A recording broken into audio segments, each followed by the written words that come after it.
आज की कहानी क्राइम की दुनिया की एक ऐसी कहानी है जिसे सुनकर आपके रोंगटे खड़े होने वाले हैं। आपको आज की ये कहानी कई दिनों तक परेशान कर सकती है और ये कहानी नहीं, एक ऐसी रूह कपा देने वाली सच्ची घटना है जिसे भारत में तंदूर कांड के नाम से भी जाना जाता है। नमस्कार दोस्तों, मैं हूं मोहित यादव और आप देख रहे हैं हिंदी क्राइम की कहानी। दिल्ली के गोल मार्केट में एक सरकारी फ्लैट में सुशील शर्मा अपनी पत्नी नैना साहनी के साथ रहा करता था। सुशील शर्मा भारत के जाने माने राजनीतिक पार्टी का नेता था, लेकिन ये सुशील शर्मा ने जुलाई 1995 में एक ऐसा कांड कर दिया था जिसे भारत में तंदूर कांड के नाम से भी जाना जाता है, जिसने उस वक्त पूरे भारत को झकझोर कर रख दिया था। 2 जुलाई 1995 की शाम को सुशील शर्मा अपना काम खत्म करके शाम को घर लौटता है, लेकिन जैसे ही सुशील शर्मा घर में एंटर करता है वैसे ही वह देखता है कि उसकी पत्नी नैना साहनी फ़ोन पर किसी से बात कर रही थी। लेकिन नैना साहनी सुशील शर्मा को अचानक देखते ही चौंक जाती है। नैना साहनी फ़ोन को रख देती है। तब सुशील शर्मा पूछता है कि फ़ोन किसका था, तो नैना साहनी कहती है कि रॉन्ग नंबर था। इतना कहकर नैना साहनी किचन में चली जाती है, लेकिन सुशील शर्मा को शक हो जाता है क्योंकि सुशील शर्मा अपनी पत्नी नैना के कॉलेज के दोस्त मतरूम करीम पर पहले से ही शक करता आ रहा है और इसी शक के कारण सुशील शर्मा ने करीम से इस बारे में बात भी की थी। लेकिन करीम कहता है कि नैना साहनी उसकी सिर्फ एक अच्छी दोस्त है और उस दिन घर में नैना और सुशील दोनों ही थे। और जब नैना साहनी फ़ोन को रखकर किचन में जाती है तो पीछे से सुशील शर्मा लैंडलाइन फ़ोन को रिडायल करता है और जैसे ही सुशील शर्मा रिसीवर को कान पर लगाता है तो वही हुआ जिस पर सुशील शर्मा को शक था।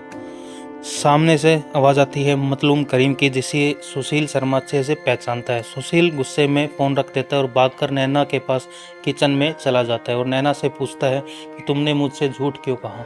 तब नैना अपनी बात रखती है और लेकिन सुशील शर्मा को ये तर्क सुनकर और गुस्सा आ जाता है और इसी कुछ सेकंड के गुस्से ने सब कुछ ख़त्म कर दिया। नैना साहनी किचन के बाहर गेट के पास खड़ी थी और सुशील शर्मा उसके सामने खड़ा था। तभी सुशील शर्मा अपना लाइसेंसी पिस्टल निकालता है और नैना की तरफ 3 फायर करता है। पहली गोली छत पे लगती है, दूसरी नैना के गले पे लगती है और तीसरी गोली नैना के सर पर लगती है और ये गोली लगते ही नैना की मौके पर ही मौत हो जाती है। नैना साहनी की मौत होने पर सुशील शर्मा को एहसास होता है कि ये उसके हाथों से क्या हो गया है। सुशील शर्मा ज़ोर ज़ोर से चिल्लाने लगता है, रोने लगता है क्योंकि जो कुछ भी हुआ वह गुस्से में हुआ, अचानक से हुआ, जिसका पहले से कोई प्लान नहीं था। अब सुशील शर्मा उस लाश के पास बैठा हुआ फंसा हुआ महसूस कर रहा था। उसे लगा कि अब वह भी नहीं बचेगा। तब सुशील शर्मा खड़ा होता है और अंदर जाता है और अब अंदर से अपने एक बड़ा पॉलीथीन का बैग निकालता है और उस लाश के आसपास लगे खून को पोंछता है और नैना की लाश को उस पॉलीथीन की बोरी में डालता है। पहले तो वह फ्लैट से बाहर आता है और चारों तरफ देखता है कि कोई आसपास तो नहीं है। फिर वह बोरी जिसमें नैना की लाश थी उसे घसीटता हुआ अपनी मारुति के पास ले जाता है। 1995 में सुशील के पास वह मारुति कार ही थी और सुशील उस लाश को मारुति की डिग्गी में रखता है और गाड़ी स्टार्ट करता है।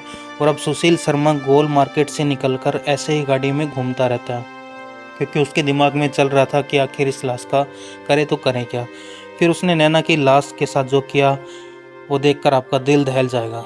जब सुशील शर्मा गाड़ी चला रहा था तो उसके मन में यही बात चल रही थी कि कहीं कोई चेकिंग ना हो जाए, रास्ते में कहीं पुलिस चेक ना कर ले। तब सुशील के दिमाग में एक ख्याल आता है कि वह गाड़ी को घुमाकर आईटीओ की तरफ चल दे।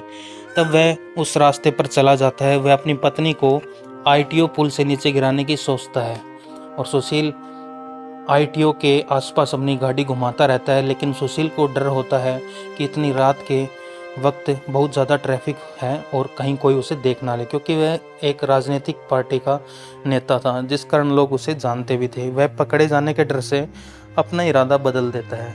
वह वहाँ से गाड़ी घुमाता है और वापस एक कन्नौड प्लेस की तरफ चला जाता है और सीधे अपने बगिया रेस्टोरेंट जो उसके खुद का होता है वहाँ चला जाता है, जिसमें वह एक तंदूर कांड को अंजाम देता है। सुशील शर्मा जो इस बगिया रेस्टोरेंट में जाता है वहाँ पे पार्क करता है और रेस्टोरेंट के अंदर चला जाता है। लेकिन जैसे ही वह अंदर जाता है तो वह देखता है कि अंदर बहुत सारे लोग खाना खा रहे थे। उस वक्त रात के लगभग 10 बजे थे। उस रेस्टोरेंट का हेड केशव था जो सुशील शर्मा का बहुत ही खास था।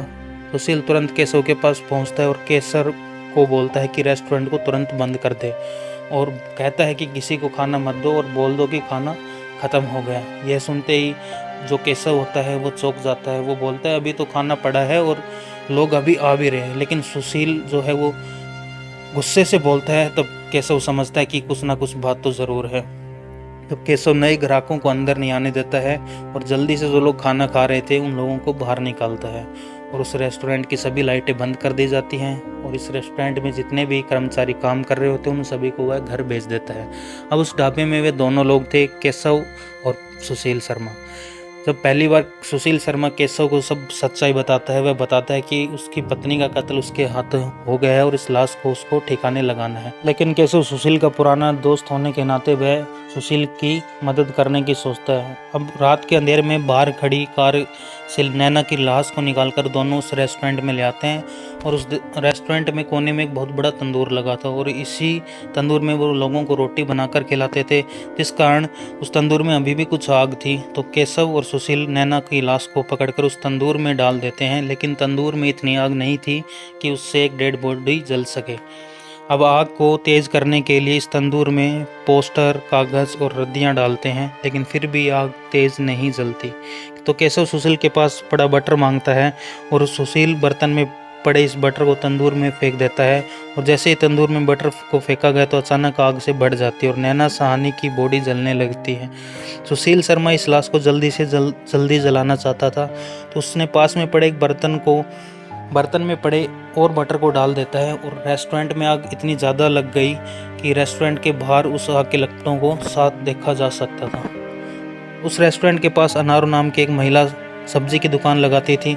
उसने देखा कि रेस्टोरेंट में आग लग गई तो वह ज़ोर ज़ोर से चिल्लाने लगती है। तो वहीं पे पास में एक अब्दुल नज़ीर नाम का एक पुलिस कांस्टेबल गुजर रहा था, तो वह उस महिला की आवाज़ सुनकर वह रुक जाता है और भागकर उस दीवार पर चढ़कर देखता है और वह देखता है कि अंदर तेज़ आग लगी हुई है। दो आदमी उस आग के पास खड़े हैं। अब्दुल जब अंदर जाता है तो केशव आगे आ जाता है। अब्दुल कहता है कि अंदर आग लगी है, तो केशव कहता है कि अंदर आग नहीं, वह कुछ पोस्टर, पुराने कागज़ जला रहे हैं।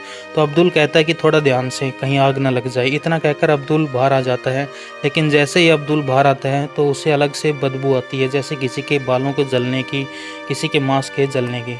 अब्दुल नज़ीर को शक होता है, वह फिर भागकर धक्के से अंदर घुस जाता है और जब वह तंदूर की तरफ देखता है तो अब्दुल नज़ीर के रोंगटे खड़े हो जाते हैं। उसे सामने तंदूर में एक जला हुआ हाथ दिखाई देता है। वह घबरा कर बाहर आ जाता है और तुरंत पीसीआर को फ़ोन करता है और कुछ ही देर में पुलिस वहां पर पहुंच जाती है, लेकिन तब तक सुशील शर्मा वहां से भाग जाता है और पुलिस आकर जब उस आग को बुझाती है तब तक नैना साहनी की लाश आधी से ज़्यादा जल चुकी थी। पुलिस उस वक्त सुशील को नहीं पकड़ सकी, लेकिन केशव को पकड़ लेती है और उस लाश को ले जाकर मोर्चरी में रखवा देती है। जब इसकी खबर मतलूम करीम तक पहुंची तो वह तुरंत भाग कर आता है और लाश की उंगलियों को देखता है तो सिर्फ हड्डी रह गई थी, जिसमें पहनी एक अंगूठी से मतलूम करीम पहचान लेता है कि हाँ, ये बॉडी नैना साहनी की है। बाद में सुशील शर्मा अपना हुलिया बदलता हुआ भागता फिरता है, लेकिन आखिर में उसे पुलिस पकड़ लेती है और इस केस को रीअरेस्ट को रेयर केस मानकर सुशील शर्मा को फांसी की सज़ा सुनाई जाती है। लेकिन 2013 में सुप्रीम कोर्ट ने इस फांसी की सज़ा को उम्र कैद में बदल दिया, लेकिन कोर्ट का मानना था कि ये कत्ल की कोई सोची समझी साजिश नहीं थी, बल्कि अचानक से हुई, गुस्से में हुआ एक कत्ल था। तो दोस्तों, ये थी आज की एक हमारी कहानी। आप कमेंट बॉक्स में इस कहानी के बारे में अपने विचार ज़रूर लिखिएगा। साथ में ही आप चैनल को सब्सक्राइब ज़रूर कर लीजिएगा।